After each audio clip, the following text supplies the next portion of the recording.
As the war began to progress to its closure, the Confederacy of Independent Systems was trapped in a series of sieges throughout the Outer Rim territories. In an attempt to turn the war in their favor, as the Republic's experienced officers and Jedi Generals were preoccupied with the Outer Rim sieges, Separatist leaders Head of State Count Dooku and Supreme Commander General Grievous launched a massive and unprecedented assault on the Republic capital. Who were ordered by Darth Sidious, publicly known as Supreme Chancellor Sheev Palpatine, to kidnap the Chancellor as part of his plot to bring Jedi Knight Anakin Skywalker closer to the dark side of the Force. Upon their arrival alongside a massive Separatist fleet of over 1,000 warships flagged by the Invisible Hand, Grievous launched a massive and unprecedented assault on the Republic capital, in which all inhabitants on the planet's surface had realized upon the Invisible Hand's departure from hyperspace that the general was leading the attack. Where his command ship proceeded to engage the capital ships and star destroyers of the Republic Navy's planetary defense fleet. With the inexperienced Coruscant home defense fleet caught off guard and overwhelmed, the Separatist fleet was able to reduce a substantial amount of the defending star destroyers to flaming wreckage, while the dreadnought claimed multiple kills within minutes of the assault's outbreak. Droid fighters on the surface supported the battle droids, spraying fire on the ground, preventing Yoda and Mace Windu from moving, so Grievous could act. As the two fleets engaged one another in orbit, the general proceeded with his mission to capture the Supreme Chancellor as he evaded the planet's defense forces and landed on Coruscant's surface in the Federal District alongside a strike force. Grievous was able to capture the Chancellor and return to the Invisible Hand in orbit. With the Separatists on the verge of their ultimate triumph over the Republic, the officers of Republic High Command began to fear that, should the Confederacy escape with Palpatine, an immense psychological fallout would allow, along with the exposure of Coruscant's vulnerability. However, despite victory within reach, Grievous had instead received orders from Dooku to remain in the planet's orbit and continue to engage the Republic Defense Fleet at close quarters, which had managed to organize itself into attack formations following the general's return to the Invisible Hand. As a result, the battle above Coruscant had become increasingly chaotic, with battle lines becoming blurred as they overlapped into three dimensions in the thousands of capital ships' attempts to gain elevation over their opponents by utilizing the planet's atmosphere as a foundation. Furthermore, with the close proximity of either side's warships to each other, the weapon systems of both the Republic and Confederacy's starships, such as the Invisible Hand's array of mass driver cannons, were utilized to great and devastating effect during broadside engagements as vessels crossed paths.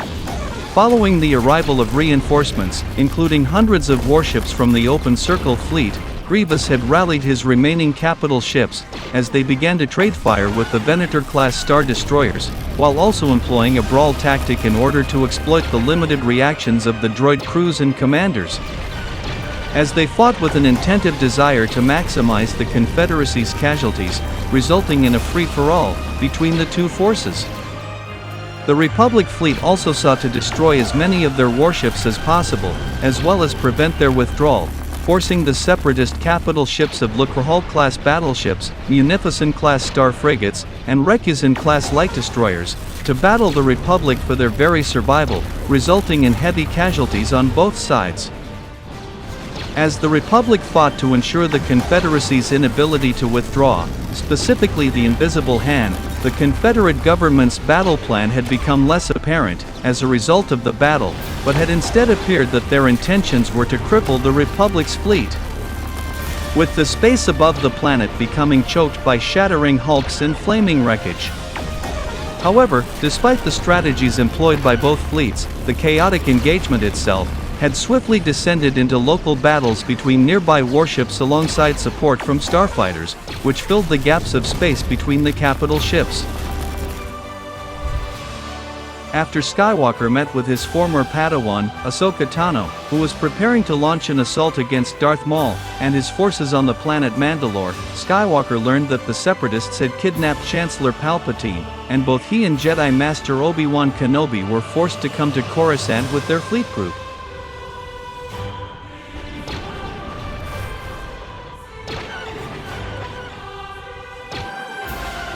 flying out in their interceptors once they arrived.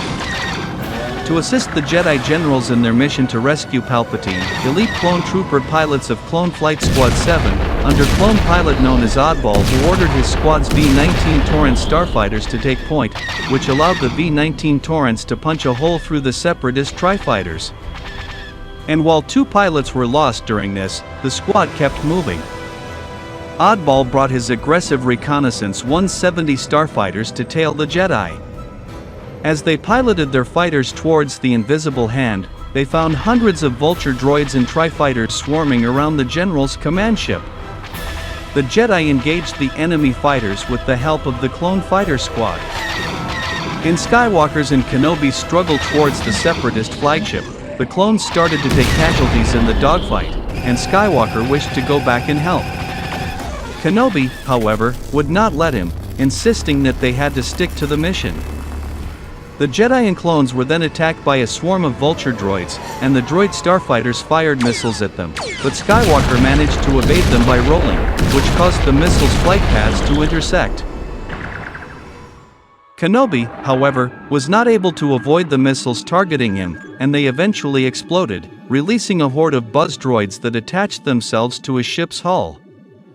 They destroyed his astromech droid or 4P-17, and the droids were rapidly disabled Kenobi's Jedi interceptor as well. However, Skywalker managed to save his friend by firing on the buzz droids as well as smashing into Kenobi's ship and crushing them. In doing so, however, he also heavily damaged Kenobi's interceptor. One of the surviving buzz droids managed to climb aboard Anakin's interceptor, but his astromech, R2-D2, at the guidance of Kenobi and Skywalker, managed to deactivate it by zapping it in the center eye with one of his electrical tools. As they hurtled toward Grievous' flagship, Skywalker, after being reminded by Kenobi and R2 that the flagship's shields were still up, destroyed the atmospheric containment shield protecting the hangar bay entrance. With Kenobi's ship's engines failing, the 2 fighters breached the vessel's defenses and crashed in the hangar, and there the Jedi made quick work of the security droid resistance. The Jedi reaching the ship also meant that Flight Squad 7's mission was complete. The Jedi managed to find Chancellor Palpatine, but to free him they had to fight against Count Dooku, in a very even duel, in which after Obi-Wan had been incapacitated, Anakin had to fight alone against the Count, but unlike their last encounter, this time Anakin emerged victorious. As the duel ended, the Invisible Hand was intercepted by the Venator-class Star Destroyer, Garlera, engaging in a brief firefight against each other, with the Invisible Hand taking extensive damage in the process, causing the ship to momentarily plummet towards the planet below, before control was regained by its crew. The Jedi, along with the Chancellor and R2-D2, were captured and taken to the bridge, and brought before Grievous, but managed to free themselves. In an attempt to foil the Jedi's escape, Grievous launched every escape pod on his flagship, fleeing in one, and his pod was recovered by the Lucrehulk-class battleship, Profusion. In spite of the heavy damage, Skywalker, Kenobi, and R2 managed to successfully crash-land the ship on a long emergency runway in Galactic City. With the loss of their flagship, the failure of their main objective, and the death of Count Dooku, Grievous and the surviving elements of the depleted Separatist armada retreated in disgrace. Not all ships could follow, however, as a third of the armada deployed to Coruscant had been lost, whether it was due to engine damage, critical ship failures, or destruction. More ships under the command of organics like Neimoidians or Munes surrendered, but droid starfighters did not. The Separatists were dealt a crippling loss from Coruscant, with an entire third of the fleet they had deployed into the battle lost. Worse than that though was the loss of their leader, Count Dooku.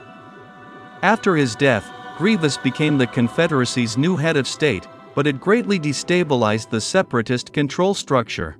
Without the assurances of victory from Dooku, the members of the Separatist Council began to doubt the abilities of their new leader to keep them safe for much longer.